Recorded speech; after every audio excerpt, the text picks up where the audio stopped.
There are a lot of different reasons why I'm excited to have you on today, Gabe. You are a beloved community member. You're one of the prominent leftist figures in Sacramento, adored by all, but really, I think, and in America. Yeah, I would argue there's an argument to be made for internationally known. Yeah, man of excellence. But the thing that I want to ask you about specifically is that now I don't want to go into hyperbole here, and I don't want to spin off into some weirdness. You've only been on the show for about 10 seconds.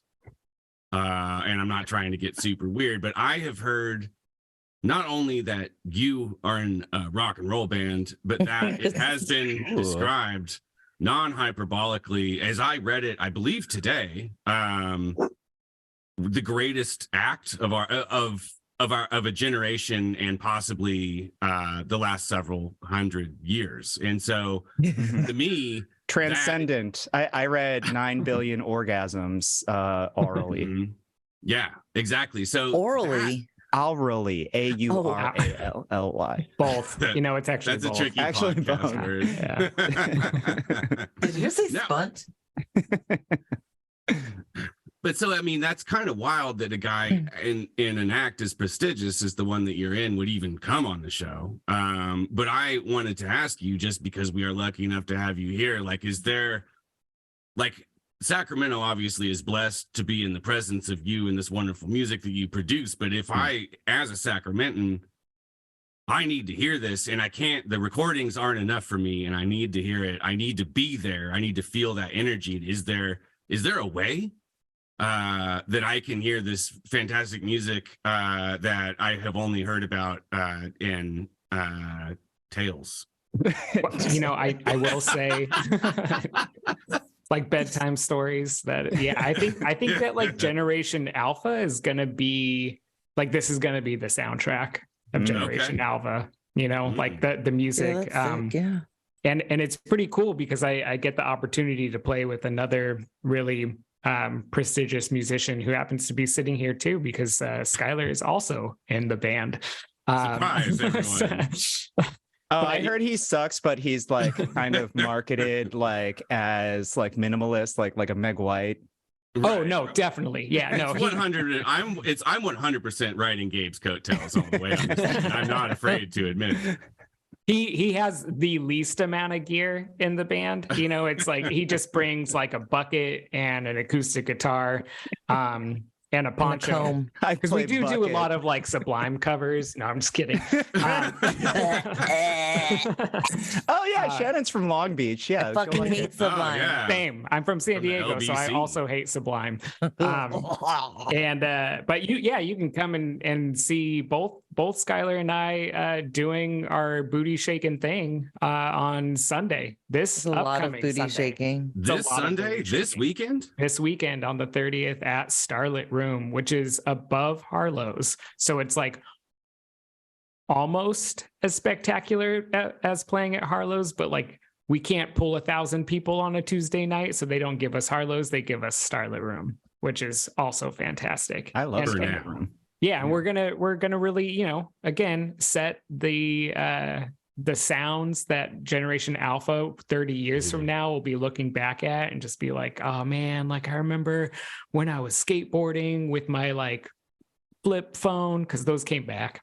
They come back, yeah. They will. No, I mean they already did. They got the touch screen flip phones. It's wild. Yeah. But yeah, 7 o'clock, and we'll be playing with the Bad Barnacles, who are also an incredible Sacramento staple, kind of surf rocky band. They're fantastic. And then we're really excited to be playing with Justice, who is a Sacramento kind of like punk hip hop artist, and potentially his band, but cool. They might show up, they might not. Either way, it's going to be a great show. Am I to understand that your band doesn't have a name? Because I haven't heard one yet. Our band? You should not understand that. Yeah, I mean, it's been like 4 minutes. I haven't heard a band. We haven't heard. Oh, right. The band's name is Get the Wall. which is a great thing. I wouldn't read too far into. Yeah, I think it just means like understand Pink Floyd's work. I think, yeah. No, it's a term. It's a that Pink you Floyd use reference. when like you're fixing a house and you like forget that last piece at the end, and That they're like, last oh wall. yeah, you know, It's get got the one wall. Get the wall. We only have 3 walls. Right. Yeah, why didn't you Right, get the yeah. last one? Oh man, this house isn't gonna work like this. Oh, it was really I gotta get the breezy. I was wall. wondering. We forgot the Absolutely. wall. Yeah. Yeah. So yeah, no, incredible. Well, Gabe, thank you for running us all through that. And folks, I mean, listen, the conversation is going to be happening. Like, you know, I saw Elvis play at a coffee shop, you know, before he got big. And so it's really up to you whether you want to be on the listening end of that conversation or the telling end of that conversation. Right. This is a decision that lies in front of you, and there's 2 paths. And you know which path I think that you should walk down. I would up, compare people. this to the moment when like the Sex Pistols played at St. Martin's. No one knew who they were. And then they just like a million other punk bands exploded from that experience. We're going to walk out of there and there's going to be 1,000 new fucking rad acts out of Sacramento because of us. That's probably true. Yeah. I don't, yeah, that's likely. That's a likely outcome. I would say it's fair to say. Inspirational. Yeah, this is gonna, or it will be like, you know, Roseanne singing the national anthem. But either way, it will also be iconic. historic. Yeah, iconic. Yeah. Well, I'm pumped about this. I might have to skip my trivia night. Sundays are my trivia night, but bring the trivia team. Yeah. I'll ask you guys questions. yeah. And you'll get to know some of the answers for future trivia for questions that will undoubtedly be made about that show. Mhm. That's true. Yeah. Questions like, what kind of beer was Gabe drinking during the 3rd act of the historic set that they played at Starlit Room? You'll know, you'll have firsthand info on that. Mm-hmm. Yeah, the following week is Get for the senior Wall citizen themed trivia. at trivia, so this will be helpful. Well, thank you, Dave and Shannon, for letting us plug our show. I guess we'll start the other show, like the non-historic kind of ho-hum. The boring. Like, yeah, right. The one without any rock and roll in it. No one even knows anything about it. Nobody ever listens. All right. Well, let's do it. And yeah. All right. Well, let's start the Sick. show. Let's do this shit. Voices, the things they said. Voices, some from those dead. All the voices heard. Voices, things we say. Voices, they're in your head. All the voices heard. Oh, Hello. You have Kempa. and Shannon. And you've got Gabe. Ooh. We That have sounds like a venereal disease. Oh, Yeah, I am so it's sorry. contagious. We're gonna have to get you into the office. We can't tell you over the phone. Right. Yeah. Those calls. Turns out you've got Gabe. No, I'm super excited to have you joining our kind of corral of hosts. And I'm excited to embark on this chapter of voices. I want to introduce folks to you, Gabe. You are nationally known as the Antifa teacher. But you're otherwise, to all of us, just like an incredible organizer and friend and somebody, to me, just really well known and well respected in progressive leftist spaces. So why don't we have you just introduce yourself to the listeners, and we just go from there.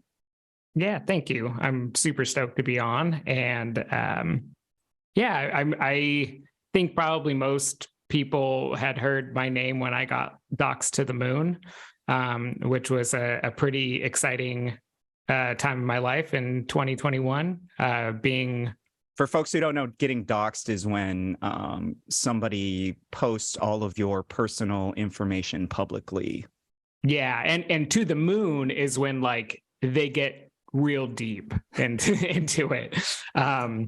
but yeah, I was filmed, like a secret recording undercover by Project Veritas, a terrible fucking pseudo news organization. Far right gotcha group that claims they do news. Right. News. They ruin people's lives, basically. Yeah, absolutely.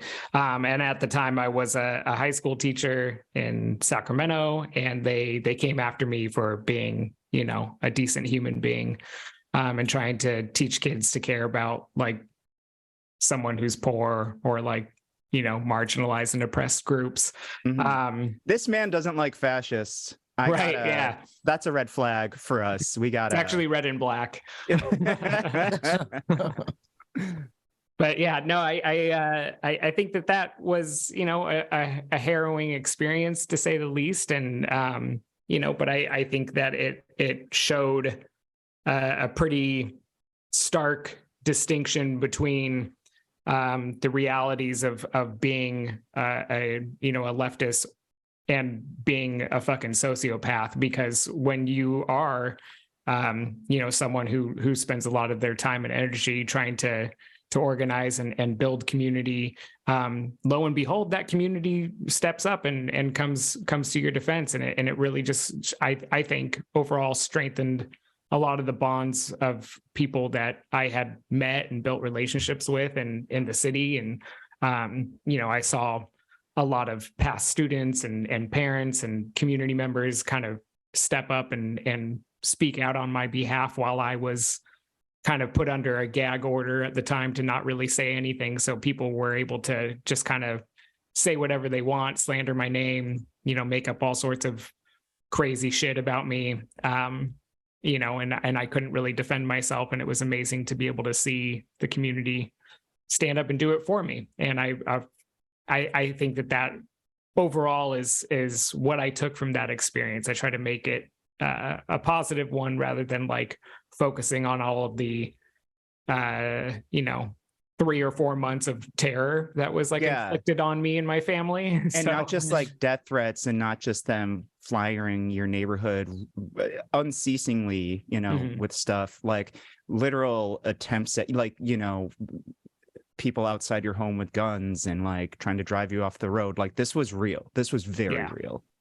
Yeah. I mean, it definitely, it got to a level that I don't think I would have ever expected. I think that, being like a leftist and being an organizer and a community member, you just kind of imagine like the repression coming from the state. And of course, like the like lunatics out there as well. But like, driving down the street in the middle of the day and having cars like trying to drive me off the road was not something that I thought I was going to have to deal with.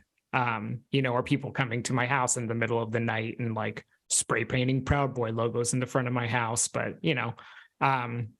at the end of the day, they're fucking clowns. And like, that's what they got. And, I think that they and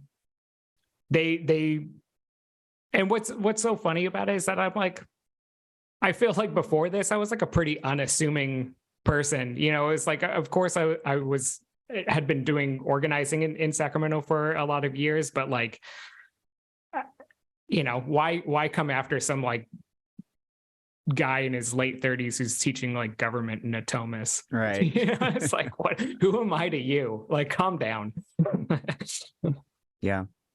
Yeah, you and I knew each other before that, and we were friendly, like, but I think it was that time that kind of solidified our friendship. I ended up going out and helping scrape on occasion as much as I could with my girlfriend at the time.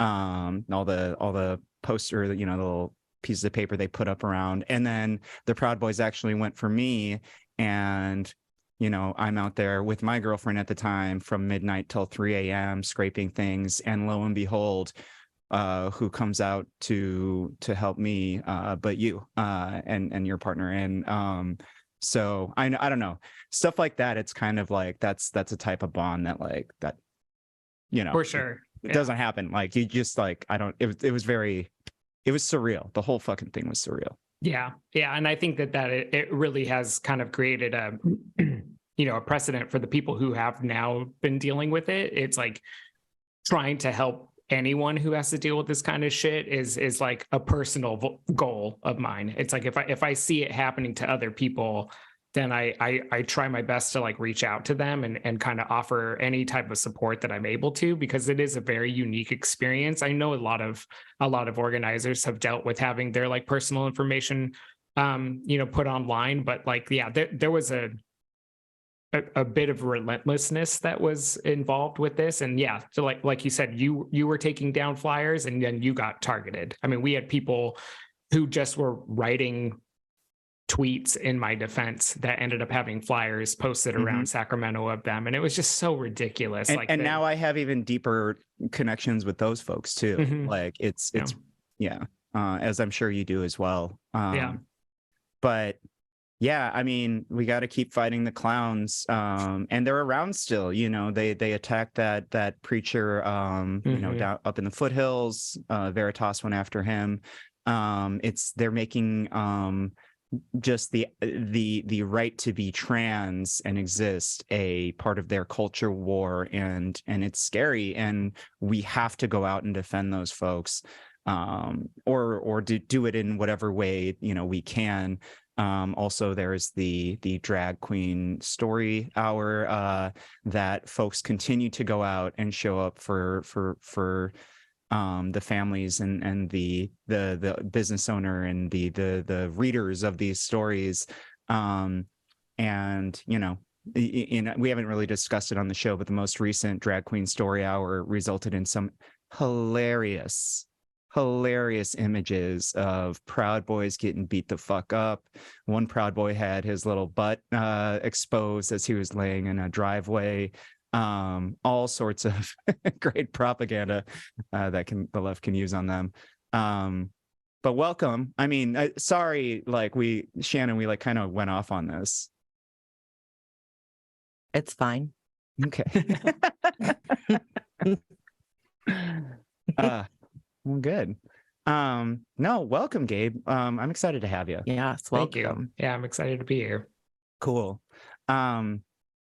Well, to begin, folks, we like what we do. If you like what we do, what about moseying on down to Voices River City? Nope, don't mosey down there. Patreon.com/Voices River City. Putting down $5 a month, as little as that, as much as $25 a month. You could do even more. It's up to you. How much do you want to support us and all the good work we're doing here on the left? Go and do that. We do have premium content. We do have meetups. And I think there's a lot that's going to be happening this year for the show. So I'm really excited about that. Let's begin. Let's begin the show. I have like a little thing to share about something funny that happened this week, but it's not really one of the topics. So I don't know. Do I start at the top of the hour, or what do you think? Yeah, hell yeah. Yeah. Let's start with something funny before we get into the tragedies. Well, do you know that a bunch of tenants' rights groups were in town this week to lobby? It was lobby day, right? On Monday, April 24th, our state legislators on a bunch of really important renters' rights and housing legislation. One such senator, who represents many of us here locally in Sacramento, was visited by renters who are facing eviction, renters who are facing rent increases that they cannot afford. They went to her office and they really, really wanted to talk to her. And I'll give you two guesses on what happened. I already know what happened. She self-immolated in the parking lot. Yeah, it was actually quite beautiful. She vaporized. It was wild. I mean, I don't know if it was she. It was. I mean, it was, she. So the senator I'm talking about is Angelique Ashby, who recently, a city council member for the city of Sacramento, beat Dave Jones, the progressive, for this seat. And I love when people try to claim to me, it's always white women, try to claim to me that she's progressive. And what she did in this situation, called the cops on they're these her best renters friends. who are fighting for their lives, fighting Typical for their progressive housing, move. Yeah. and she got them kicked out of her office. And I heard this next She's part really cool. from a bunch of sources within the Capitol. That day, they changed their policy in the office to, oh, we're appointment only now. That right there. That's democracy Hashtag in action. democracy. I can't think of actually a better example of American democracy. I think American democracy's byline should be by appointment only. By appointment only. Yeah. Yeah. Fuck, that hurts. So congrats, Ashby. You really exposed yourself to this week. She's but keeping it up. She's proven us right. yeah, but I thought she was progressive. Yeah. All right. Let's start the show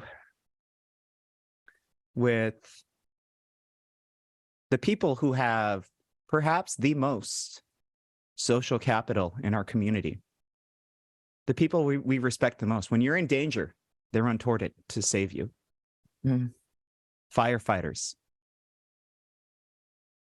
Turns out they're not perfect, as we'll find out today. Shannon, can you tell me a little bit about a little article by our friend T. Clift of the show, friend of the show, that discusses an incident, I believe it was in 2021, where firefighters decided to call the cops in a situation and it resulted in someone's death. Yeah, it turns out it's not just Angelique Ashby that likes to call the cops, but the Sacramento Fire Department likes to call the cops to help them do their job. So, people who wear badges. That was a great fucking seg. Fuck. I didn't even think of it. Sorry, keep going. Yeah. You laid it out there. Yeah. So the people who wear badges tend to be the worst humans on the planet. And the Sacramento Fire Department is showing us that they too are terrible. So 5 Sacramento firefighters ended up violating protocols and the training that they receive when they stood by and watched police officers use put a patient in a position that is known to be quite dangerous. It's the prone position. Firefighters are trained against putting folks in the prone position. This is Reggie Payne, who was experiencing. What is the prone position? Is that like handcuffed behind your back on your stomach? It's handcuffed behind your back on your belly. It's like hogtied. Okay. Yeah. So Reginald Payne was experiencing a diabetic emergency. His mom called for medical response so that he could receive a glucose shot, at which point SFD showed up, Sacramento Fire Department showed up. And because he was in in an escalated state, likely as a result of his physical health issues, the fire department refused to give him the medical attention that he needed until the police showed up to restrain him. And the way that they decided to restrain him again is in the prone position. They then administered the glucose shot. This Reginald Payne repeatedly said that he was having difficulty breathing. He was clearly quite stressed out, calling Literally, out for help. I can't breathe. I can't breathe. Yeah. The same quote as Eric Garner, right? Right. And there was no attention paid to that. Instead, there was mocking. And after they administered the shot, he became what they described as like in a sort of like a sedated space. Like he wasn't responding, though when they checked for carotid pulse on his neck, they were able to find one. Reggie Payne later died. He never regained consciousness. And he died. And So the result of this, I mean, we're still sort of learning what the result of this will be, but there was Captain Jeffrey Scott Klein, who was in charge of responding to that call, received a disciplinary letter from the deputy fire chief, Nico King, and he was placed on paid leave, at which point he received over $138,000 like during the time that he was on leave. There's some arbitration that's taking place next month to figure out sort of what next steps are, but one of the next steps could include that he gets his fucking job back. That's fucking wild. So, you know, obviously he was the commanding firefighter on duty here, and it's obvious, you know, what he did wrong and how it resulted in someone's death. Not only did he get a year of pay before being fired, now he might actually get his job back. Yeah. And the other people that were involved in this call, there were 4 other remaining firefighters and 3 police officers that, to no one in this room, surprise, were able to keep their job. Yeah, it's So that's 4 other firefighters and 3 cops, right. Who were on leave again for a year, getting paid, never lost their jobs, and now they are all still on payroll, getting paid more than they were at the time. Yeah, and during the time that there was this period of sort of figuring out what's next, that those folks were all making over $100,000 a year, like in comprehensive pay. So what I does mean, that once say? again, Go ahead. you You know, were about to once answer again, my question anyway, so. once again, I think we obviously have the situation. I did forget to mention that Reggie Payne had been diagnosed with bipolar disorder, according to his mom. And so when SFD arrived and he was like agitated and flailing and, you know, experiencing the medical emergency, there's certainly a possibility that there was mental health that was also involved in that. Yeah. And so once again, we have the situation where a Black man is experiencing an acute mental health crisis, also in this case, a physical health crisis, and the police were the people who were called by medical professionals, right? Because the Sacramento Fire Department had these are paramedics, these are trained medics on the scene, and medical professionals called the SAC PD to come out and respond to this situation. And once again, the police created a situation where a man has lost his life. So, like, why the fuck do we keep calling the goddamn police when someone is having a crisis, especially if it's a person of color? This is out of control.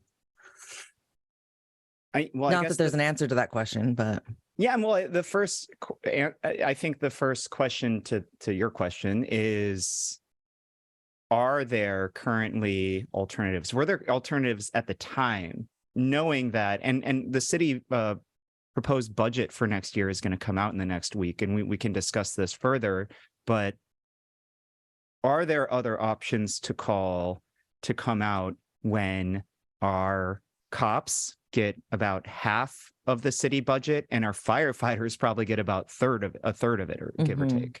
So, you know, these are the options according to what our city council and city manager believe to be our best options.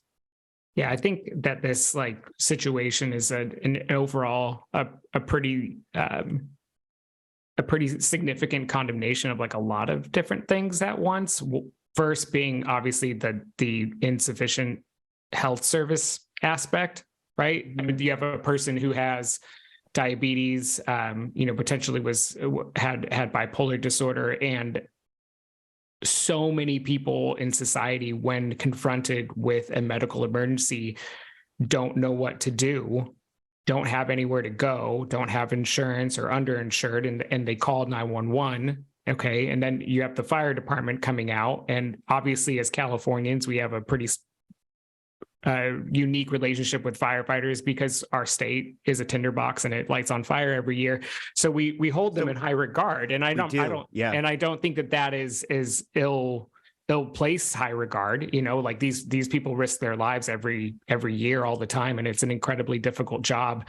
And this isn't the I would never say that about police officers, but firefighters, I think universally across the board, people revere them, right? They have an incredible amount of social capital. Yes, absolutely. Yeah. And I will say that state level firefighters, they don't have, what they're doing is going and fighting those wildfires. It's not the same amount of contact with the community as the city level or municipal. Sure. Right.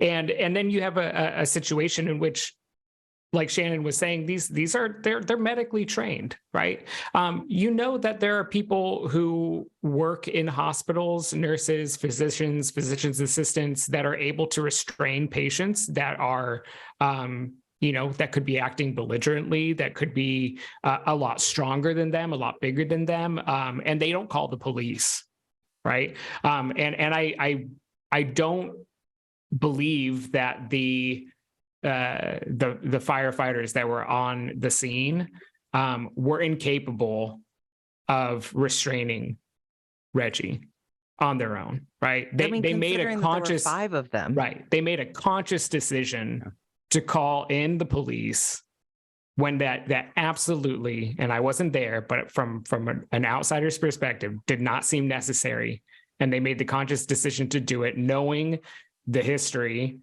of police officers and unarmed Black men. Yeah. I mean, I think, and then beyond that, the decision to call the police department to come out and restrain someone who's experiencing, an acute medical emergency. Then you have these medical professionals, the paramedics, who kept Reggie in the prone position for 2 minutes after he stopped responding to them. And they're making jokes when he goes quiet, like, what'd you do? Right. What'd you do to him? Did you sedate him? And they know what the fuck they did to him because they're medical professionals who administered a glucose shot. And they're making these jokes as he's dying. Yeah. It's yeah, and they didn't do anything. They had even played the piece says that they had placed him on the gurney even before they had done any additional checks, to see whether or not he was okay, which clearly he wasn't. Yeah. And it does speak a lot to the absence of resources in this community. And this community in particular has been talking about the lack of resources for addressing mental health anyway, for years, right? For a real long time. And there have been MH First, Mental Health First, which is a community-led peer response team that they do exist, but also they are community-led and their funding is not the same. And so they are not available to respond, at a moment's notice to situations like this. So. Yeah. Well, and then the city did create some sort of arm to respond to things that weren't, quote unquote crimes, right? Yeah. And this was the Department of Community Response. Mm-hmm. But I mean, let's talk about what happened with that. I mean, how much were they funded compared to the cops or the firefighters? Where did their resources go, and how did that pan out for them? Yeah, I mean, I probably should have looked that up before we started recording. I didn't put that in our homework. Sorry, that's on me. I don't remember the exact numbers or DCR, Department of Community Response, to Sacramento Fire Department, Sacramento PD, the ratios in terms of how much money each department is getting. But certainly the Department of Community Response was getting significant, or is getting significantly less than both of those other two entities. And they were also charged with a huge job. So it not only to respond to calls that do not or should not require a police response, but also responding to any number of issues related to serving the unhoused community. And what ended up happening with DCR is that they were just inundated with calls related to homelessness in Sacramento. And recently the executive, was her title executive director? I think it was director. Yeah. Bridget Dean, who was the director of the Department of Community Response, left the department.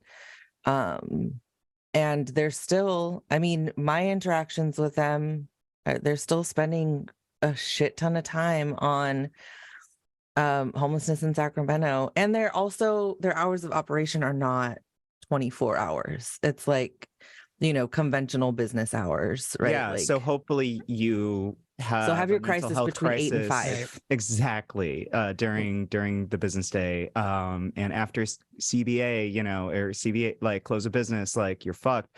You know, they were set up to fail. They were set up to fail by city leaders. And that's kind of where it's going. Like it's, you know, you're drinking from a fire hose. And that is the natural progression of this shit. So I mean, the cops show up to these things and then people die. And it's always that way whenever they come up with, you know, alternative solutions, is that they'll make sure that they are set up to fail so that they can justify putting more money into the police the next round, you know? And it's like, well, I mean, look at all these things that we try, like we did it your way, right? Like we gave you these resources and then they didn't work. So we're going to, you know, funnel it back into the, you know, roided out 20-year-old kid who's fucking hates poor people, and we're going to give him a gun and a badge and, you know, qualified immunity and just throw him out there into a neighborhood of people that he's not familiar with and, you know, has been pumped full of propaganda that he should fear them and have at it. We'll see how it goes. Yeah. Go, Shannon. Yeah, I guess I was just gonna say, I think that like in addition to that, there is also this like lack of like real consequence, you know, like the money that's being paid out on these lawsuits and on, you know, paid leave and all of that. This is all like, this is taxpayer dollars that is going toward, you know, paying for loss of life at the hand of lots of different people. And I mean, we say it time and time again, but until there is an actual impact on individuals, and, you know, we've said like pensions, for example, like if you have been, if it turns out that you have done all, you know, this heinous shit, then your pension should be affected by it. Then like potentially, I don't think that there is any like reforming the police department, but there is sending the message that you don't get to be this kind of cop if your pension is going to be impacted. Yeah. I mean, I don't think there's any expectation that we're going to see real justice. And it's sad that that is kind of the measurement of justice that we can aim for, because it seems the most plausible. Yeah. But I mean, also we're used to it, right? Like Stephon Clark, Daryl Richards, like all their killers are still cops, still on payroll, still out there. I think it's interesting because I want to kind of like circle back to the fact of firefighters and a lot of folks maybe being surprised that this happened, you know, on their watch, essentially. And I think that it ultimately speaks to a pretty significant topic that most Americans are uncomfortable confronting, which is like class solidarity. And ultimately at the end of the day, like you see, you know, firefighters in other countries that go toe to toe with the cops all the time, you know, like when they're fighting for, you know, greater benefits in the workplace or lowering the retirement age. It's like firefighters are there on the front line, but like you don't have that kind of class solidarity with firefighters in the US, and ultimately they used to fight the cops in the 1800s, right, but like right. yeah, you're correct. It's they you know, they don't it's not with the fellow workers here. They are increasingly allied with our cops in this country, and that's a problem. Yeah, I mean, even the like Blue Lives Matter flag, you know, a lot of them include the green stripe for the military, and then they give it the red stripe for the firefighters, and you know, a lot of reactionaries clump all of these services together. One, I think, to kind of lessen the severity of the abuses that police inflict on the community, but also I think it serves to kind of like create a narrative in which like these I mean, the military obviously and the police are an extension of one another. It's just one's domestic and one's international. But like putting firefighters in that as an understanding of a community that like when push comes to shove and you call 911 because you're having an emergency, and they send out the fire department because they are the closest first responders on site, or whatever their reason is that they're not going to not call the cops. You know, they're not going to be like, hey, you know, like we're on your side. It's like they're going to call the cops just like any, you know, reactionary neighbor. These are allied groups, and it's something we need to consider. And we need to consider, you know, can culture in our fire departments be fixed? Can we turn it towards a place of class solidarity? Or will they continue to be, and what they've always been for, you know, our lifetimes, the firewall for our cops when they are acting in murderous fashion? When they stand arm in arm, the fire departments are protecting cops that are murdering folks, and beating Black and brown people. Like that, this is what's happening. So, you know, and then you look at Sacramento's fire department and the last, you know, the stories the last year or two, you're seeing all these instances of racism. You're seeing leadership referring to Black people as the Hennessy drinking crowd. You're having folks leaving the department, the few Black folks leaving the department because, you know, they are like, this is an incredibly racist place, and I just, it's a hostile work environment for me. So there's a lot of work to do. And then you look at what happened in Sacramento or San Francisco recently. I think both of you saw this. Who was it? Was it the fire chief, or it was the former San Francisco fire commissioner? Okay. Wow. He has been, I believe, indicted. Even the cops believe he did this for at least 8 separate accounts of bear macing unhoused people who were just living, just trying to exist. And you wonder, like, what creates this sort of like culture in this department that should be serving people? I mean, I don't have the fucking answer to that question, but as somebody who does work with unhoused people and has for almost 2 decades now, the fire department has been horrible I mean, I think it's why, like, I have such a, like, I couple the fire department and the police department, and like, surely the fire department, like, they do shit that is like, I'm not saying that that's not hard work to go out there and fight fires. I wouldn't fucking want to do it.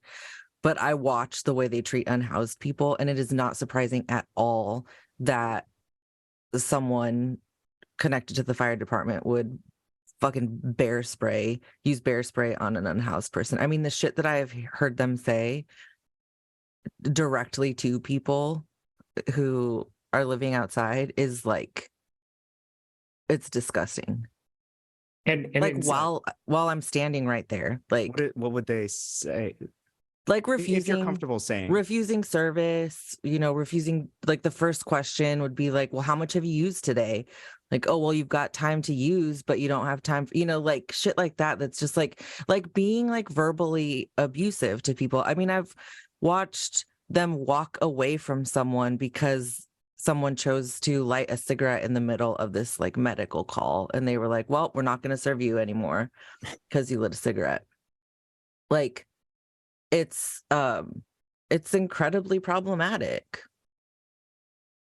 there is this thing about like that exists, I think specifically within American culture, that is like poor people aren't worth the time, right? And so like I don't know that it necessarily has to be anything that is any deeper than that, except that it is just like it's a cultural norm that poor people are not to be seen as worth the time of day. And so of course when you find yourself then in a position of power and you are bolstered by other people who view things the same way, like, and you know, you end up with like a fucking inflated chest and you say and do whatever the fuck you want, because again, there is no accountability process for any of this, right? Like we all know how this shit lands, even if it's going to court. Like we know what happens. No one gets in fucking trouble. Nothing. No one gets in trouble. And this is a crew that allies themselves with a union, quote unquote union, because they're not a fucking union like the ones we have, because they're not in class solidarity. They are the coercive arm of those in power, and their quote unquote union basically just defends their people for the violence and murders that they do. Yeah, and I think that, you know, to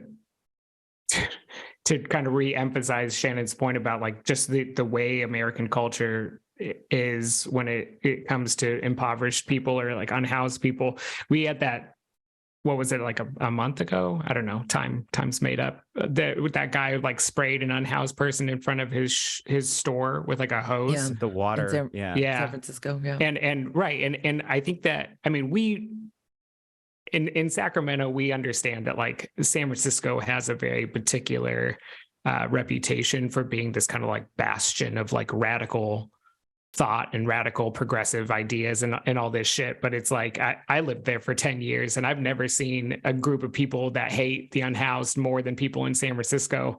I mean, they absolutely treat the unhoused community like vermin. I mean, it's like, it is part of San Francisco culture to ridicule, to mock, you know, to ostracize, to humiliate. And of course you see that in pretty much every big city that has a large unhoused population fighting against that in San Francisco. Of course, right. Yeah. And there are here, you know, in Sacramento, but I think that like the past 2 decades in which, I mean, San Francisco's always been unaffordable, but where you've seen such an explosion in like the desire, you know, to live around the Bay Area, the lack of housing that's available, and then obviously the increase of the unhoused population that coincides with those things.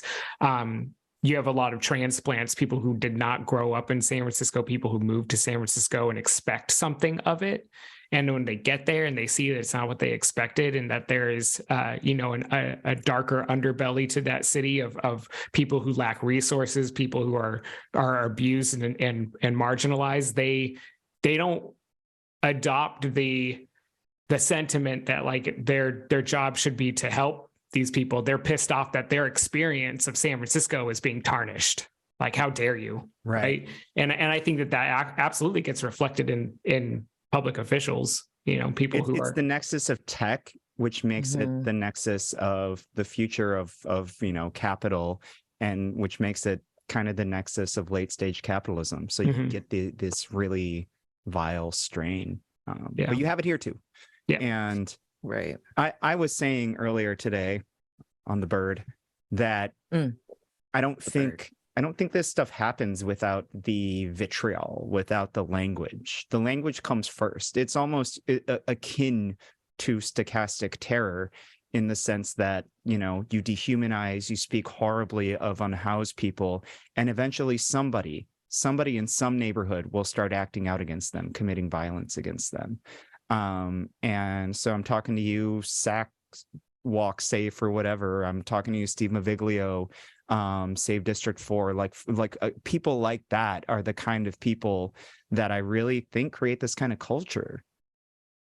I mean, I think that's evidenced in Sacramento. If you take a look at the unhoused community over, let's just say, like the last 4 years, sort of like the way that things have shifted. And I think like there's always been the folks who don't give a shit, right? And who have had that sort of like that incredibly problematic language and thinking around poor folks and in particular unhoused folks. But we have seen recently a real fucking uptick in that shit.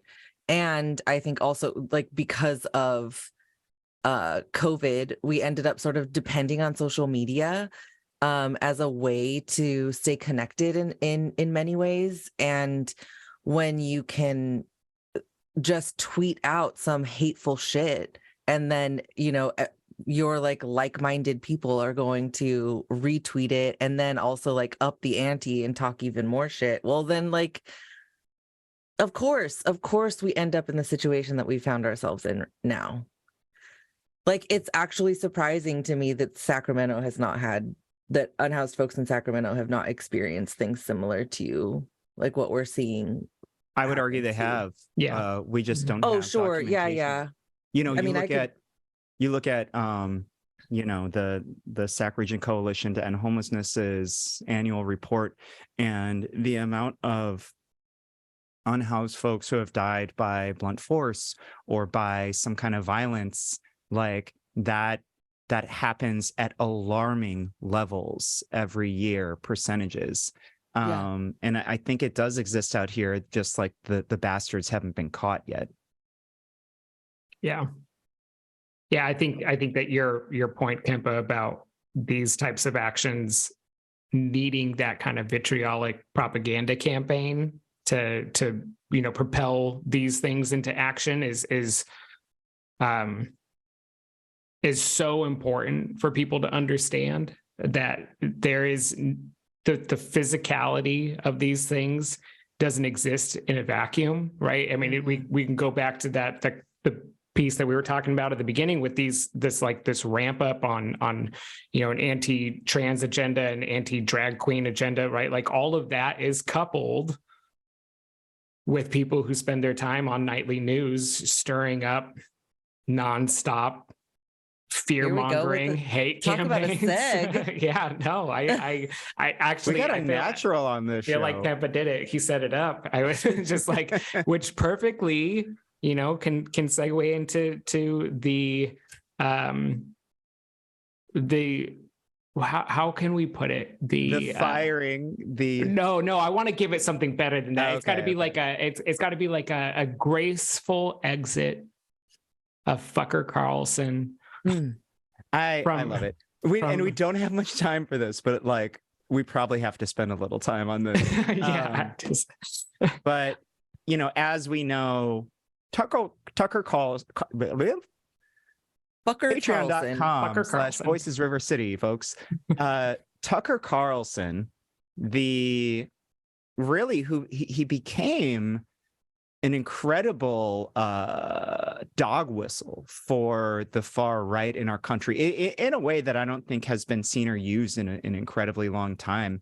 I'd argue that it's never been at the level that he is. He's an anthropomorphic dog whistle. Yeah.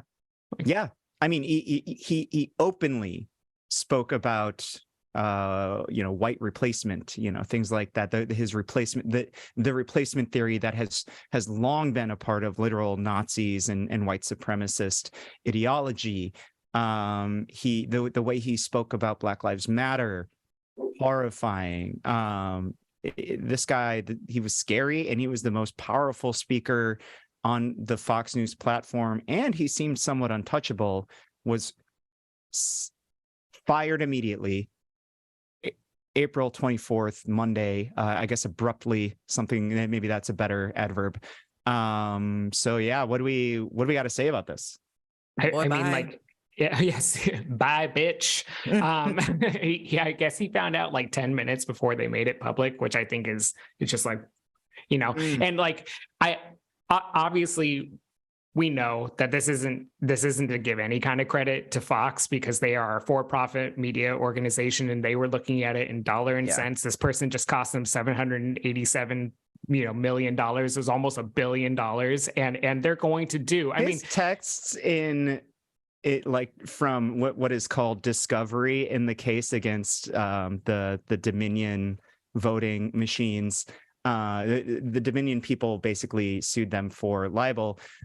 His texts on their own made like all of that case just incredibly fun. Like just talking about the president and like, calling women that he knew the C word. It was just like, this is the Tucker that I always thought he was. Sorry, I took you off. No, I took you a little off there, Gabe. No, it is perfectly fine, because I do think that even his followers are they still refuse, one, to acknowledge his criticism of Trump. They are unable to mesh that with their worldview. And I think that, Rupert Murdoch said it best in his disposition. He's like, we're not red, we're not blue, we're green, right? Like they look, Fox News is a money-making venture, and they're able to tap in to what makes them money. And if someone, it's like when O'Reilly got booted from Fox, people thought O'Reilly was untouchable. And right. This is Bill O'Reilly. Yeah. Right. Yeah. Bill O'Reilly. And I think that, like, Tucker Carlson far surpassed. Well, and he got fired around the time of Roger Ailes as well. Mm-hmm. But the reasons for their departures were sexual misconduct. Mm-hmm. These were HR reasons. Right. Tucker Carlson leaving, it seems like it was something else, right? It seems like the whole libel thing, and admitting, I think if any American case in media could actually reach a point of actual malice, which is what's necessary to prove libel against a news organization, that's basically, you have to prove their intent. Their intent was that A, they knew they were wrong, and then B, they wanted to harm you with false information. Almost impossible to do, but he actually made it possible with his paper trail of text messages. Yeah, I mean, they handed it to them. It was like, I agree. Like, it could not have been a more perfectly wrapped present to Dominion, and I think that it's one, like, he's not going away. Tucker Carlson's not going away. Like, if anything, he's going to find an even more outlandishly reactionary network and mouthpiece to be a part of, which I think could potentially will make him more dangerous. My hope is that he'll go to some source like the Daily Wire, which charges, for people to watch their shit, because then it will reduce the impact that he has. Because less people will be listening to him every night. But I think that this definitely put a nail in the coffin of Fox. I mean, what do they have now? That one like lawyer, that one like super racist, crazy lawyer that they have on every night, and then like Greta von Hitler, who like literally got caught doing a Sieg Heil during the 2016 Republican primaries. Like, I mean, This is hire the coolest I people. think someone always comes up, though, Gabe. I think there's always a next in line. They will find their talent. And if you Nick Fuentes, man. Right. I mean, another like literal white supremacist. You put them in that 8 o'clock slot, people don't care. They will get 3 million viewers a night. And so I'm not calling them. I don't think that it's quite there with them yet, like that they're donezo. But like, yeah, I mean, for him, he's donezo. This is Fox News once again proving that like you can feel like you're bigger than Fox News, and you will if you're one of those biggies, right? If you're Glenn Beck, if you're Palin, if you're O'Reilly, as you mentioned, you might feel like they can't fucking touch you. Even your bosses can't touch you. Even the Murdochs can't, because you make them money. At some point, they will drop you and say, no one is bigger than Fox News. You are a dime a dozen to us. That's kind of why I do think that they'll find someone. Maybe not anyone as kind of terrifying as him, but I feel like they will. But I do think he ends up at like like a One America News Network, right? Like, or I forget what the other one was. Newsmax. Yeah, one of them is also getting sued by Dominion and might go under. But it's so niche that it's like, I don't know how that. It's like when O'Reilly and Beck left. They brought their fans to their little platforms, and they continue to make bank. But like everyone, the rest of us forgot about them. They're non-issues at this point. Yeah, I mean, I don't know if it's OAN that is getting taken on by Dominion as well, but I mean, they were a favorite of Trump's when they were in the White House press corps. You know, like he was like always calling on them. You know, he was. So I think that there is a lot of potential. One, this could set him up for a political run. You know, I don't think in 2024. I think that there's too much. Too much friction between Trump and DeSantis, but potentially for 2028 or being the running mate of one of those fucking psychopaths. Like he could definitely, like, obviously Trump and Pence aren't a duo anymore, but can you imagine a Trump Carlson ticket? It'd be fascinating because it's on record how much Carlson hates him, but he would still probably do it.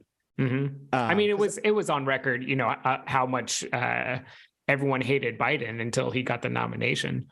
It was on record how much they all hated Trump until he got the nomination. It's the lapdogs always come. Once you get that full power, then everyone gets in line.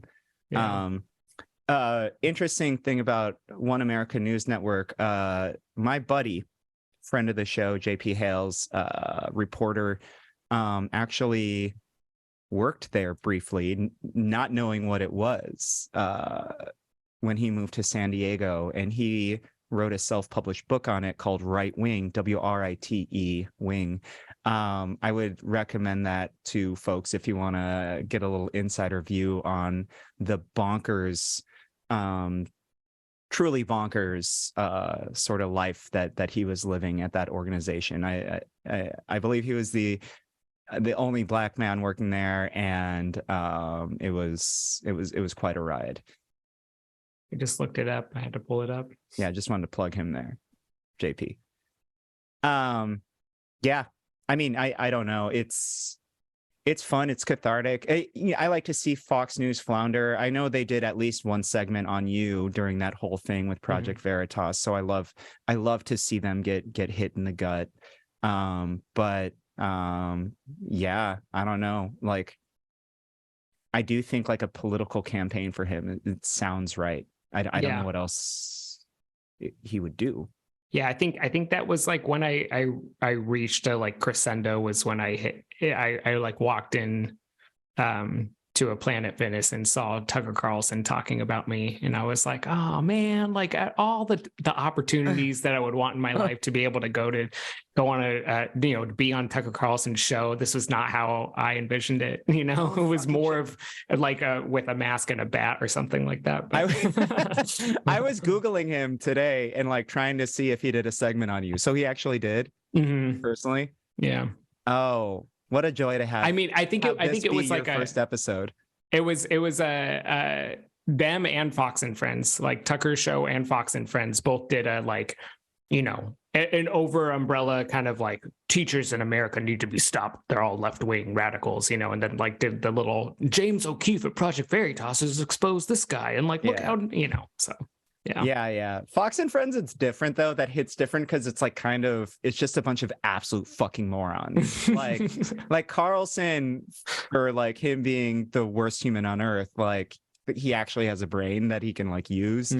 Fox and Friends is like hilarious. It is hilariously lowest common denominator for the lowest common denominator network. But yeah.